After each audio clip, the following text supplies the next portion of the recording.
আলহামদুলিল্লাহ রাব্বিল আলামিন ওয়াসসালাতু ওয়াসসালামু আলা আশরাফিল আম্বিয়া ওয়াল মুরসালিন নবিয়িনা মুহাম্মদ ওয়া আলিহি ওয়া আসহাবিহি আজমাইন আম্মা বাদ। সুপ্রিয় ভাই বন্ধুগণ, আল্লাহ সুবহানাহু ওয়া তাআলার কাছে অত্যন্ত প্রিয় একটি আমল হলো সাদাকা। অতএব দান সাদকা যার যার সামর্থ্য অনুপাতে করা উচিত। ইসলাম অত্যন্ত সহজ, অনেক বেশি দান করতে হবে ব্যাপারটি এমন নয়, বরং আল্লাহ সুবহানাহু ওয়া তাআলা যাকে যে পরিমাণ তৌফিক এবং সামর্থ্য দিয়েছেন সে তার সামর্থ্য অনুপাতেই কি করবেন? দান করবেন। আর আল্লাহ সুবহানাহু ওয়া তাআলা সে অনুপাতেই তাকে সওয়াব দান করবেন। এমনকি কারোর যদি দান করার মতো টাকা পয়সা না থাকে, সামর্থ্য না থাকে, তো তার জন্য ইসলাম অনেক ব্যবস্থা রেখেছে। প্রায় 25টিরও বেশি উপায় আছে, পদ্ধতি আছে, আমল আছে, যে আমলগুলো করলে কোনো টাকা পয়সা খরচ করা ছাড়াই আপনি দানের সওয়াব পেতে পারেন। তার ভিতরে সর্বপ্রথম যে আমলটির কথা বলবো তা হলো 2 রাকাত সালাতুদ দুহা।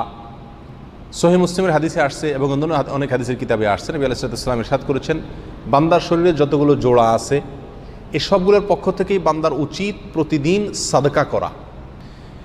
তো এই হাদিসের একটা পর্যায়ে এসে নবী আলাইহিস সালাম বলেছেন, যদি কেউ 2 রাকাত সালাতুদ দুহা আদায় করে, অর্থাৎ সূর্য ওঠার পরে আরও বেশ কিছুক্ষণ পরে 20-25 মিনিট পরে 2 রাকাত সালাত যদি কেউ আদায় করে, সালাতুদ দুহা অথবা শাক, তো এই সালাতের মাধ্যমে, এই 2 রাকাত সালাতের মাধ্যমে তার শরীরের সমস্ত জোড়ার পক্ষ থেকে সাদকা দান করা হয়ে যায়। তাহলে সালাতুদ দুহার এই আমল, এটি 1 নম্বর আমল, যে আমলটি বিনা পয়সায় আমাকে সাদকার সওয়াব এনে দিবে। দ্বিতীয় আমল হলো কালিমায়ে তয়্যিবা, ভালো কথা। সহিহ বুখারীর হাদিসে আসছে, নবী আলাইহিস সালাম বলেছেন, যে কোনো ভালো কথা বলা এটা একটা সাদকা। আপনি একটা ভালো কথা কাউকে বললেন, কোনো জায়গায় বললেন, তাহলে এর বিনিময়ে আল্লাহ সুবহানাহু ওয়া তাআলা আপনাকে একটি সাদকার কি দিবেন? সওয়াব দান করবেন। 3 নম্বর আমল হলো কোনো মানুষকে সহযোগিতা করা, যে কোনো মানুষকে সহযোগিতা করা। কারোর কোনো কিছু উঠায় দিলেন, কারো ঘাট থেকে কোনো কিছু নামায় দিলেন, কোনো স্বার্থ ছাড়া, অপরিচিত লোককেও আপনি সহায়তা করলেন, হেল্প করলেন। যে কোনো মানুষকে সহায়তা যে করে, আল্লাহ সুবহানাহু ওয়া তাআলা ওই ব্যক্তিকে এই সহায়তার বিনিময়ে কি দান করেন? সাদকার সওয়াব দান করেন। 4 নম্বর হলো পানি পান করানো। এটা বিশাল বড় একটি আমল, যেটাকে আমরা খুব বড় আমল মনে করি না। আমাদের দেশের প্রেক্ষাপটে বলা যেতে পারে টিউবওয়েল গেড়ে দেওয়া, এটি গরিব পরিবারকে, এটি গরিব এলাকাতে। এর মাধ্যমে আল্লাহ সুবহানাহু ওয়া তাআলার কাছে আমি সাদকার সওয়াব পেতে পারি। বাইহাকির এক বর্ণনা আসছে, নবী আলাইহিস সালাম বলেছেন, লাইসা সাদাকাতুন আ'যামু আজরাম মিম্মা। মানুষকে পানি পান করানোর চাইতে বড় এবং মহৎ বিশাল দান বা সদকা আর হতে পারে না। অর্থাৎ মানুষকে দান, পানি পান করানো, এটা হলো সবচেয়ে বড় সদকা, সবচেয়ে বড় দান। 5 নম্বর আমল হলো রাস্তা থেকে কষ্টদায়ক কোনো কিছু আপনি সরাই দিলেন, খুব ছোট্ট একটা বিষয়, আপনি চলে গেলেন নিজেকে বাঁচায়া, এটা হলো স্বার্থপরের কাজ। আর মুমিনের পরিচয় হলো, মুমিন রাস্তায় কোনো ইট অথবা কোনো কাঁটা, একটা কলার খোসা পড়ে আছে, তো ওইটাকে আপনি পাও দিয়ে, হাত দিয়ে সরাই দিলেন, ব্যাস। এর মাধ্যমে আপনি কি করতে পারেন? একটি সাদকার সওয়াব পেতে পারেন। আর এর শেষের 3-4টি আমল, এগুলো বর্ণিত হয়েছে আদাবুল মুফরাদ নামক কিতাবে। ইমাম বুখারী রাহিমাহুল্লাহ যে কিতাবটি লিখেছেন, এবং সেই হাদিসটি সহিহ লিগাইরিহি। আব্দুল্লাহ ইবনে আব্বাস রাদিয়াল্লাহু বর্ণনা করেছেন যে নবী আলাইহিস সাল্লাতু ওয়াস সালাম ইরশাদ করেছেন, কুল্লু কালিমাতিন তাইয়্যিবাতুন সাদাকা। যেই কোনো ভালো কথা বলাটা সাদাকা। এই বিষয়ে সহিহ বুখারীতে হাদিস বর্ণিত হয়েছে। এবং তিনি আরও বলেছেন, ওয়াউনুর রাজুলি আখাহু সাদাকা, কোনো ব্যক্তি তার ভাইকে সহায়তা করলেন, সাহায্য করলেন, এটাও সাদাকা। ওয়াশশারবাতু মিনাল মা ইয়াসকিহা সাদাকা, আর পানি দিয়ে কাউকে আপনি পানি পান করালেন, এটাও সাদাকা। ওয়া ইমাতাতুল আযা আনিত তারিকি সাদাকা, রাস্তা থেকে কষ্টদায়ক কোনো কিছু সরাই দিলেন, এটাও কি? সাদাকা। ছোট ছোট আমল, খুবই ছোট ছোট কাজ, কিন্তু এর মাধ্যমে আমি সাদকার সওয়াব পেতে পারি। পয়সা খরচ না করেও আমি দানের সওয়াব পেয়ে যেতে পারি। 6 নম্বর আমল হলো পরিবারের লোকদের ভরণ পোষণের ব্যবস্থা করা। সুবহানাল্লাহ, ইসলাম কত সুন্দর, কত সহজ। জান্নাতে যাওয়ার রাস্তা আল্লাহ সুবহানাহু ওয়া তাআলা কত সহজ করে দিয়েছেন। এরপরেও দুর্ভাগ্যের বিষয় হলো যে আমরা বেশিরভাগ লোকই জান্নাতের পথে থাকতে পারি না। শয়তান আমাদেরকে বিচলিত করে দেয়, সরিয়ে দেয়। আপনি আপনার পরিবারের সদস্যদের জন্য খরচ করবেন, তাদের ভরণ পোষণের ব্যবস্থা করবেন, তাদের মাসিক ক্ষয় খরচের টাকা দিবেন, পয়সা দিবেন, তাদের জন্য যে ব্যয় করবেন, এটাও আপনার জন্য কি হবে? সাদকার সওয়াব হবে।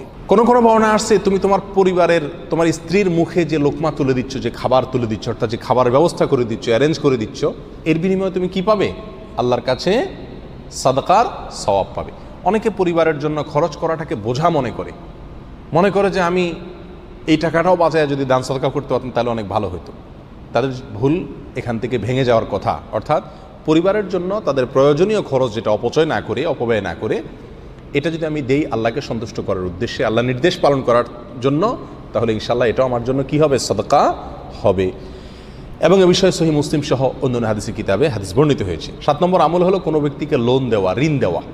যেই কোনো ব্যক্তিকে আপনি ঋণ দিলেন, এই ঋণ যদি আল্লাহকে সন্তুষ্ট করার উদ্দেশ্যে দেন, এই ঋণের বিপরীতে আপনি সুদ না নেন, কোনো মুনাফা না খান, কোনো ফায়দা না নেন, কর্জটা যদি কর্জে হাসানা হয়, ভালো ঋণ হয়, আল্লাহকে খুশি করার জন্য কারোর উপকারার্থে ঋণ দিলেন, তাহলে এই ঋণের বিনিময়ে আপনি দানের সওয়াব পাবেন। এ বিষয়ে তাবরানী এবং ইবনে মাজাহ হাদিস বর্ণিত হয়েছে। 8 নম্বর আমল, সেটাও ঋণ প্রসঙ্গে, সেটা হলো কোনো ব্যক্তিকে ঋণ দেওয়ার পরে লোকটা দিতে পারছে না, অভাবী মানুষ, টানাটানিতে আছে, আপনি তার কষ্টের কারণে, তার অভাবের কারণে, দারিদ্র্যের কারণে তাকে সুযোগ দিলেন, ছাড় দিলেন, 1 মাস, 2 মাস, 4 মাস, আপনার তৌফিক অনুযায়ী এবং তার অভাব অনুপাতে তাকে আপনি ছাড় দিলেন, সুযোগ দিলেন। এটা একটি ইবাদত, এটা একটি সাদাকা। শুধু সাদাকাই নয়, এক বর্ণনায় আসছে যত দিন আপনি তাকে ছাড় দিবেন তত দিন ওই পরিমাণ টাকা, যে পরিমাণ টাকা তাকে আপনি লোন দিছেন, ওইটা দান করার সমান সওয়াব আপনি পাবেন। অর্থাৎ যদি আপনি 10 দিন তাকে ছাড় দেন, তাহলে ওই টাকা 10 বার দান করলে যে সওয়াবটা পাইতেন সেই পরিমাণ সওয়াব আপনি পাবেন। কিসের মাধ্যমে? ঋণগ্রস্ত ব্যক্তির ঋণ পরিশোধে তার অভাবের কারণে যদি কষ্ট হয়, তাকে যদি কি দেন? সময়টা বাড়িয়ে দেন এবং সুযোগ দান করেন। 9 নম্বর আমল হলো যে কোনো ব্যক্তির সঙ্গে সাক্ষাৎ হবে, যদি সে মুসলিম হয় তাহলে তাকে কি দেওয়া? সালাম দেওয়া। মুসলিম দেশে বেশিরভাগ লোকই মুসলিম, অতএব মুসলিম কিনা এটা নিরূপণের আলাদা কোনো প্রক্রিয়া বা পদ্ধতি অবলম্বন করার প্রয়োজন নেই। যেটা মুসলিম জনপদ, বেশিরভাগ লোকই মুসলিম আমরা জানি, সেখানে চিনি আর না চিনি, মুসলিম হিসাবে তাকে কি দেওয়া যেতে পারে? সালাম দেওয়া যেতে পারে, যদি অমুসলিম হওয়ার কোনো আলামত চিহ্ন না থাকে। সুনান আবু দাউদে বিষয়ে হাদিস বর্ণিত হয়েছে, এই পরিচিত অপরিচিত যে কোনো ব্যক্তিকে সাক্ষাৎ হলেই আপনি সালাম দিলেন, নিজে থেকে আগে বেড়ে আসসালামু আলাইকুম রহমতুল্লাহ বললেন, তো এই সালাম দেওয়ার বিনিময়েও আল্লাহ তাআলা কি করবেন? আপনাকে সাদকা বা দানের সওয়াব আমলনামায় দিবেন। পয়সা কোনো খরচ হলো না, অথচ দানের সওয়াব আমলনামায় যুক্ত হয়ে গেল। নাম্বার 10, তাহলিল, লা ইলাহা ইল্লাল্লাহ, এই বাক্য বলা, এটা কি? সাদাকা। 11 নম্বর হলো তাকবীর, আল্লাহু আকবার বলা, এটা সাদাকা। 12 নম্বর হলো আলহামদুলিল্লাহ বলা, এটা সাদাকা। এবং 13 নম্বর হলো সুবহানাল্লাহ বলা, এটাও কি? সাদাকা। সাহাবা ইকরাম রাদিয়াল্লাহু আনহুর ভিতরে গরিব সাহাবীর একবার নবী সাল্লাল্লাহু আলাইহি ওয়াসাল্লামের কাছে এসে বলছেন, ইয়া রাসূলুল্লাহ, আমাদের মধ্যে যারা ধনী তারা আমাদের মতো 5 ওয়াক্ত সালাতও পড়ে, সিয়ামও করে, সব কিছু করে, আবার অতিরিক্ত তাদের টাকা আছে জন্য তারা দান সদকা করে। আমরা তো দান সদকা করতে পারি না টাকার অভাবে, তো আমাদেরকে এমন কোনো আমল শিখাই দেন না যে আমরা তাদেরকে ধরতে পারি, তারা পয়সা খরচ করে যেটা করে আমরা না করে যেন করতে পারি। তখন নবী সাল্লাল্লাহু আলাইহি ওয়াসাল্লাম শিখাই দিলেন যে তোমরা বেশি বেশি সুবহানাল্লাহ, আলহামদুলিল্লাহ, লা ইলাহা ইল্লাল্লাহ, আল্লাহু আকবার এগুলো পড়ো। সুবহানাল্লাহ, আলহামদুলিল্লাহ এগুলো প্রত্যেক সালাতের পরে 33 বার পড়ার কথা বলা আসছে, কোনো কোনো হাদিসে অধিক পরিমাণে করতে বলা হয়েছে। অতএব এই আমলগুলো বেশি বেশি করাও কিসের সমান? সাদাকার সমান, দানের সওয়াব এনে দিবে ইনশাআল্লাহ। 14 নম্বর আমল হলো যে কোনো সৎ কাজের নির্দেশ করা। নিজের ছেলেকে, স্ত্রীকে, বন্ধুকে, বান্ধবকে, প্রতিবেশীকে, পরিচিত লোককে, অপরিচিত লোককে, যে কোনো লোককে আপনি একটা ভালো কাজের কথা বলে দিলেন, ভাই নামাজটা পড়ো, ভাই একটা ভালো কাজের নির্দেশ করে দিলেন, এর ফলে আপনি কি পাবেন? সাদাকার সওয়াব পাবেন। 15 নম্বর আমল হলো অসৎ কাজ থেকে বাধা দিলেন। কেউ কোনো অন্যায় কাজ করছে, তাকে বাধা দিলেন, আপনার সামর্থ্য অনুযায়ী বাধা দিলেন, যাকে যেভাবে বাধা দেওয়ার সামর্থ্য আপনার আছে। কাউকে জোরালোভাবে বাধা দিতে পারেন, কাউকে মুখে শুধু বলতে পারেন, কাউকে নরম সুরে বলতে পারেন, যাকে যেভাবে পারেন অন্যায় কাজ থেকে বাধা দিলেন, এটাও কি? সাদাকা। এবং 16 নম্বর হলো নিজের স্ত্রীর সঙ্গে যে সহবাস করছেন সেটাও সাদাকার সওয়াব এনে দিবে আপনাকে। সুবহানাল্লাহ, আল্লাহু আকবার বলা, আলহামদুলিল্লাহ বলা, সুবহানাল্লাহ বলা, সৎ কাজের আদেশ দেওয়া, অসৎ কাজের বাধা দেওয়া এবং নিজের স্ত্রীর সঙ্গে, বৈধ স্ত্রীর সঙ্গে সহবাস করা, এই সবগুলোর মাধ্যমে যে সাদাকার সওয়াব পাবে, এই হাদিসটি একসঙ্গে সহিহ মুসলিমের ভিতরে বর্ণিত হয়েছে, নবী আলাইহিস সালাম ইরশাদ করেছেন। শেষের পয়েন্টটি শোনার পরে সাহাবা একরাম বললেন, ইয়া রাসূলুল্লাহ, আমাদের একজন মানুষ তার স্ত্রী সহবাসের মাধ্যমে নিজের খায়েশ পূরণ করে, নিজের চাহিদা মিটায়, এর কারণে সে সওয়াব পাবে, সদকার সওয়াব পাবে। তখন নবী আলাইহিস সালাম বলেছেন, দেখো এই লোকটা তার যে যৌন চাহিদা এটা যদি হারাম পদ্ধতিতে সে পূরণ করত তাহলে সে ব্যক্তি গুনাহগার হইতো কিনা? বলি ইয়া রাসূলুল্লাহ, অবশ্যই গুনাহগার হইতো। তখন নবী আলাইহিস সালাম বললেন যে হারাম পদ্ধতিতে তার চাহিদা মিটাইলে যদি সে গুনাহগার হয় তাহলে হালাল পদ্ধতিতে মিটানোর কারণে কেন সওয়াব পাবে না?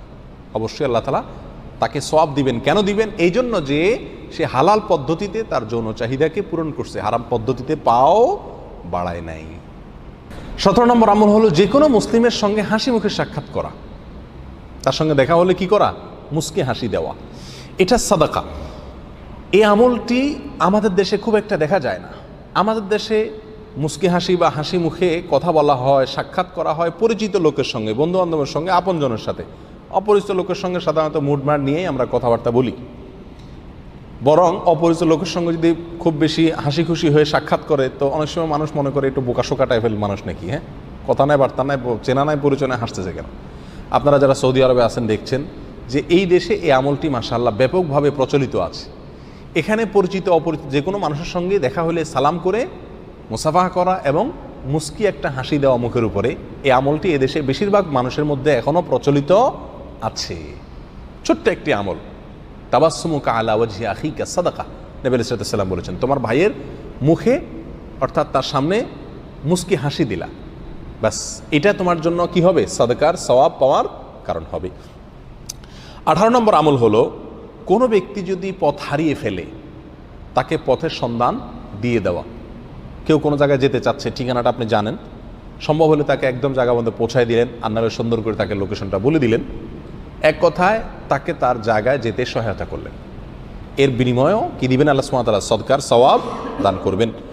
19 নম্বর আমল হলো কোনো অন্ধ ব্যক্তি অথবা দৃষ্টিশক্তি দুর্বল, চোখে দেখছেন না, হয়তো চশমা তার নাই, চশমা ছাড়া দেখতে পান না ভালো করে, কোনো কিছু দরকার তার, আমরা সাধারণত নিজস্ব লোকজন হলে হয়তো হেল্প করি এ সমস্ত ক্ষেত্রে। না ভাই, নিজস্ব আর পর বলে কোনো কথা নাই। যে কোনো মানুষ অন্ধ অথবা দৃষ্টিশক্তি তার দুর্বল আছে, ওই ব্যক্তি কোনো কিছু তার দরকার হয়েছে, খুঁজছে, আপনি তাকে সহায়তা করে এনে দিলেন, এর বিনিময়ে আল্লাহ সুবহানাহু ওয়া তাআলা কি দিবেন? সাদাকার সওয়াব দান করবেন। 20 নম্বর আমল হলো আপনার পানির পাত্র থেকে অন্য কাউকে পানি দিলেন। কেউ আপনার সাথে সফরে আসেন, আপনার পানির বোতলে পানি আছে, তার পানির বোতলে পানি নেই, তো তাকে একটু ঢেলে দিলেন যদি তার প্রয়োজন হয়। আমাদের দেশে আবার পরিচিত লোক ছাড়া দেওয়া যাবে না, অপরিচিত লোককে পানি টানি দিলে আবার ছিনতাইকারী বলে মাইর খাওয়ার সম্ভাবনা আসছে। এটা পরিস্থিতি বুঝে, জায়গা বুঝে। কথার কথা পানির ক্রাইসিস চলছে আপনার এলাকাতে, তো আপনার ঘর থেকে পাশের ব্যক্তিকে একটু পানি দেন। এক কথায় পানি দান করা, এই পয়েন্টটা আগেও গেছে আর হাদিসে এখানে ভিন্ন ভাষায় আসছে, সেজন্য আবারও বললাম যে আপনার পাত্র থেকে অন্য ভাইকে বা আপনার ঘর থেকে অন্য ভাইকে কী দান করা? পানি দান করা। এখানে খাবারের পানি হতে পারে, ব্যবহারের পানি হতে পারে, ব্যাপকভাবে পানি দান করা, এটাও সদকার সওয়াব এনে দেয়। এই শেষের যে পয়েন্টগুলো আছে 17 নম্বর থেকে 20 নম্বর পর্যন্ত, এই আমলগুলো সবগুলোর কথা সুনানে তিরমিজির একটি হাদিসে বিশুদ্ধ সূত্রে বর্ণিত হয়েছে।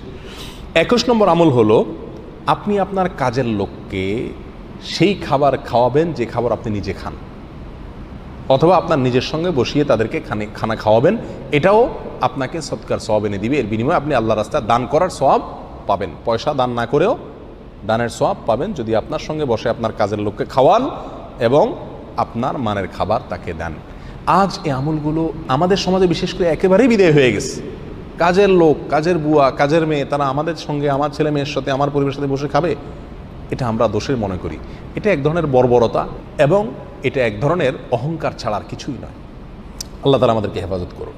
এই আমলটি আমাদের জিন্দা করা উচিত এবং এই আমলের উপর আমাদের সচেতন হওয়া উচিত। আমরা যে মানের খাবার খাবো, আমাদের কাজের লোকদেরকে, অধীনস্থদেরকে সে মানের খাবার খাওয়াবো এবং তাদেরকে নিজের সঙ্গে বসায় খাওয়াবো। এই আমলটাও আপনারা জানেন সৌদি আরবে আলহামদুলিল্লাহ ব্যাপকভাবে প্রচলিত আছে। সৌদি আরবের বহু দোষ আমরা ধরি এবং আছেও দোষ, কিন্তু গুণগুলো আমরা খুব একটা দেখি না। এটা একটা গুণ যে সৌদি আরবে হাউস ড্রাইভার যারা থাকে, কাজের মেয়ে যারা থাকে, তাদেরকে মালিকরা যা খাওয়ায় বেশিরভাগ ক্ষেত্রে তাই খাওয়ায়। কিছু খারাপ লোক আছে, তাদের কথা ভিন্ন, ম্যাক্সিমাম মানুষই সেই মানের খাবার খাওয়ায়। আর বেশিরভাগ মালিকরাই তাদের ড্রাইভার বা নিজস্ব লোকদেরকে বিশেষ বিশেষ প্রোগ্রামে অন্তত নিজের সঙ্গে ডেকে বসে খাওয়ায় এবং এতে কোনো আয়েব মনে করে না। আমাদের দেশে তো ড্রাইভার যদি মালিকের সাথে বসে এক প্লেটে খাইতে, তো মালিকের জাত পুরাই চলে যায়। আল্লাহ আমাদেরকে হেদায়েত দান করুন। 22 নম্বর আমল হলো মেহমানকে 3 দিনে বেশি মেহমানদারি করা। আপনার বাড়িতে কোনো মেহমান আসলে ওই মেহমানের অধিকার হলো 3 দিন পর্যন্ত সে আপনার কাছ থেকে কি পাবে? মেহমানদারি পাবে। 3 দিনের বেশি যদি হয় তাহলে এবার আপনি আর মেহমানরে খাওয়ানো আপনার কি না, জরুরি না। 3 দিনের বেশি যদি আপনি মেহমানকে মেহমানদারি করেন তো এর কারণে আপনি কি পাবেন? সদকা বা দানের সওয়াব পাবেন। 23 নম্বর আমল হলো কোনো গাছ লাগাইলেন, এই গাছে কোনো ফল হলো, সেই ফল কোনো মানুষে খেলো, কোনো পোকামাকড়ে খেলো, কোনো পাখিয়ে খেলো, এর ফলেও আল্লাহ সুবহানাহু ওয়া তাআলা আপনাকে কি দিবেন? সাদাকার সওয়াব দান করবেন। ফলটা দান করে যে সওয়াবটা পাইতেন, গাছ লাগাইছেন, মানুষ ফল খাইছে অথবা পশু পাখি খাইছে, এর কারণে আপনি কি পাবেন? আল্লাহর কাছে সওয়াব পাবেন। শুধু তাই নয়, আরও আশ্চর্য হওয়ার বিষয় হলো 24 নম্বর আমলটা, সেটা হলো আপনি গাছ লাগাইছেন, ফল হয়েছে, এটা কেউ চুরি করে নিয়ে খাইছে, তো চোরে চুরি করে খায়া তো গুনাহগার হয়েছে, কিন্তু আপনি সাদকার সওয়াব পাবেন। সুবহানাল্লাহ। চোরে চুরি করে গুনাহগার হচ্ছে, আর আপনি যেহেতু লাগাইছেন ফলটা, চুরি করে সে অন্যায় করছে কিন্তু তার উপকার তো হয়েছে চুরি করার মাধ্যমে, এর কারণে আপনাকে আল্লাহ তাআলা কি দিবেন? আলাদা সাদকার সওয়াব দিবেন। সে গুনাহগার হলেও আপনাকে আল্লাহ তাআলা ঠিকই কি দিবেন? সাদকার সওয়াব দান করবে। আল্লাহু আকবার। 25 নম্বর আমল হলো চতুষ্পদ জন্তু এরাও যদি খায়, হিংস্র জন্তুরাও যদি সেখান থেকে কিছু খায়, আপনার লাগানো ফসল থেকে, গাছগাছালি থেকে, কোনো কিছু থেকে, তাহলে এর বিনিময়ে আল্লাহ তাআলা আপনাকে কি দিবেন? সাদাকার সওয়াব দান করবেন। এই বিষয়ে সহিহ বুখারীর হাদিসে আসছে, নবী সাল্লাল্লাহু আলাইহি ওয়াসাল্লাম বলেছেন, মা মিন মুসলিমিন গারাসা গারসান, কোনো মুসলিম যদি কোনো গাছ লাগায়, ফা আকালা মিনহু ইনসানুন আও দাব্বাতুন, যদি কোনো মানুষ অথবা কোনো জীবজন্তু সেখান থেকে খায়, ইল্লা কানা লাহু বিহি সাদাকা, আল্লাহ তাআলা এর বিনিময়ে তাকে সাদকা, এটা দান করলে যেরকম সওয়াব হইতো ওইরকম সওয়াব দান করেন। সহিহ মুসলিমের হাদিসে বাকি পয়েন্টগুলোর কথা বলা আছে। সম্মানিত ভাই বন্ধুগণ, তাহলে খুব অল্প এবং ছোট ছোট আমলের মাধ্যমে আমরা পয়সা খরচ না করেও দান এবং সাদকার সওয়াব পাওয়ার সুযোগ আমাদেরকে আল্লাহ সুবহানাহু ওয়া তাআলা করে দিয়েছেন। আমরা যদি খেয়াল করি দেখব, এই 25টি আমলের কথা যে বললাম, যেগুলো দান না করেও দানের সওয়াব পাচ্ছি, এর প্রায় বেশিরভাগ আমলগুলোই হলো মানুষের উপকারের সাথে সংশ্লিষ্ট, নিজের সুন্দর চরিত্র আচরণের সাথে সংশ্লিষ্ট। আর ইসলাম এটাই চায় যে একজন মুসলিম তিনি মডেল মুসলিম হবেন, তার দ্বারা কেউ কষ্ট পাবে না, তার আচরণ সুন্দর হবে ফেরেশতার মতো, এবং তিনি সবসময় মানুষের কল্যাণ চাইবেন, মানুষের উপকার করতে চাইবেন, প্রাণীদের উপকার করতে চাইবেন, অর্থাৎ পরোপকারী হবে। এ হলো একজন মডেল, একজন আদর্শ মুসলিমের বৈশিষ্ট্য। এই আমলগুলোকে আমরা অ্যানালাইসিস করলে সেটাই আমাদের কাছে দিনের আলো মতো পরিষ্কার হয়ে যায়। আল্লাহ সুবহানাহু ওয়া তাআলা আমাদের সবাইকে সেরকম আদর্শ মুসলিম হওয়ার তৌফিক দান করুন। দান না করেও সদকার যে সুযোগ আছে আমলগুলোর মাধ্যমে, এই আমলগুলোর প্রত্যেকটি আমলকে আমাদের জীবনে বাস্তবায়ন করার তৌফিক দান করুন।